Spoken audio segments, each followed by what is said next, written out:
और ये इतना बड़ा अच्छा हुआ है कि जिसको ब्लैक डे बोलते हैं ना, वैसा दिन हो गया है। मैम कल हम सुबह 8 बजे से ड्यूटी पे हैं और हमारा केस आया था 1:45 पे।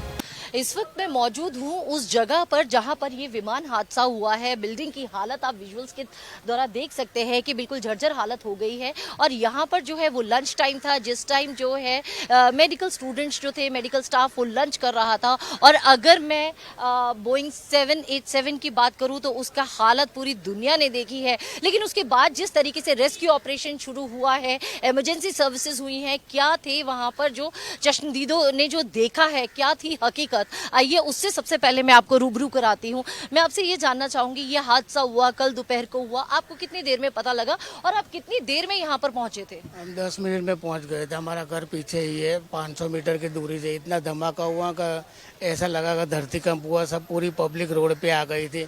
रोड पे जितनी पब्लिक आई, इसके बाद तुरंत ही पुलिस आई, फायर स्टेशन आया, सबने पूरा काम चालू कर दिया। और कल से काम चालू है, अभी तक वो सब इधर ही हाजिर ही है।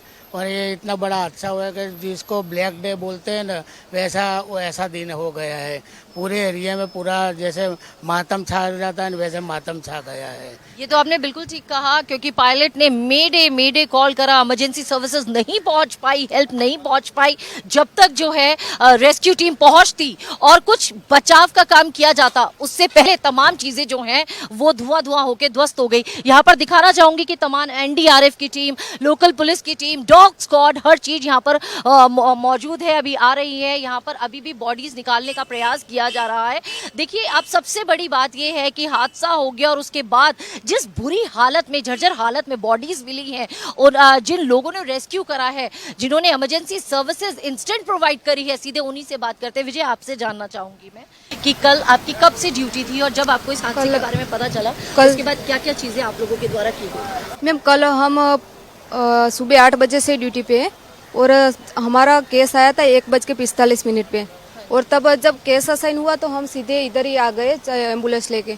जहाँ एम्बुलेंस लेके आए तो वहाँ एक आंटी थी, तकरीबन 65 ईयर फीमेल थी, और उनको बंस हुआ था 80% आसपास के, और वो कॉन्शियस थी और चिल्ला रही थी कि हम मेरे को बचा लो बचा लो। उसके बाद एक 35 ईयर मेल पेशेंट था और उसको भी बंस हुआ था, तकरीबन 75% होगा। और उनको भी, वो खुद बाइक लेके जा रहा था, इधर से गुजर रहा था अपने काम से, और उनका भी ऐसे ही हादसा हो गया। तो हम उनको सिविल भेजे और उसके बाद हमने 7 बॉडी ली। वो 7 की 7 डेथ थी और उनका पूरा का पूरा बॉडी बंस था।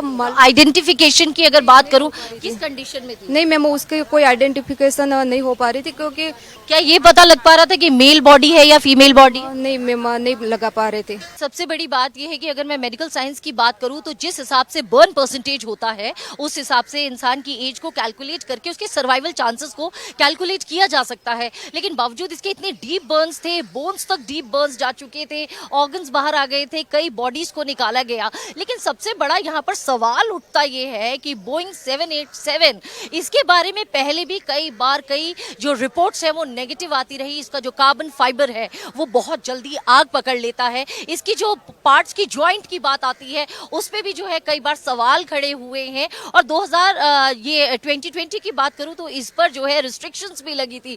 बावजूद इसके किस तरीके से क्या फॉल्ट रहा, क्यों ये उड़ रहा था, क्या इसने अपना फिटनेस सर्टिफिकेट दिया था, ये तमाम चीजें जो हैं अभी सवाल है जो जनता जानना चाहती है और पूरा देश जानना चाहता है। अभी यहाँ पर से डिस्कशन हो चुका है। अभी मौके पर आपको दिखाना चाहूंगी कि गुजरात पुलिस की लगातार यहाँ पर तैनाती है। एनडीआरएफ के जो लोग हैं वो यहाँ पर तैनात हैं। अभी भी यहाँ पर जो है रेस्क्यू ऑपरेशन का जो है वो कार्य चल रहा है। सबसे बड़ी बात यहाँ पर अभी ये आ रही है कि आइडेंटिफिकेशन एक बहुत बड़ा मुद्दा बनता जा रहा है। उसके लिए डीएनए सैंपलिंग की भी बात की जा रही है। और सबसे बड़ी बात यह है कि गुजरात की फॉरेंसिक लैब और ये तमाम फैसिलिटीज यहाँ पर हैं, तो इसका मतलब बाहर नहीं भेजना पड़ेगा। और जो बाकी की स्टेट्स यहाँ से अटैच्ड हैं, वहाँ से भी जो है राहत की चीज़ें जो हैं और फोर्सेस जो हैं वो आई हैं, डिप्लॉय की जा रही हैं। ऐसी जो दुखद घड़ी है, इसमें जो है पूरा का पूरा हेल्प की जा रही है। लेकिन अभी सबसे बड़ी बात यह है कि पूरे हिंदुस्तान में, गुजरात में जो है एक दुख का माहौल बना हुआ है। कैमरामैन मनुजेंद्र के साथ मिताली चंदोला, भारत एक्सप्रेस, अहमदाबाद।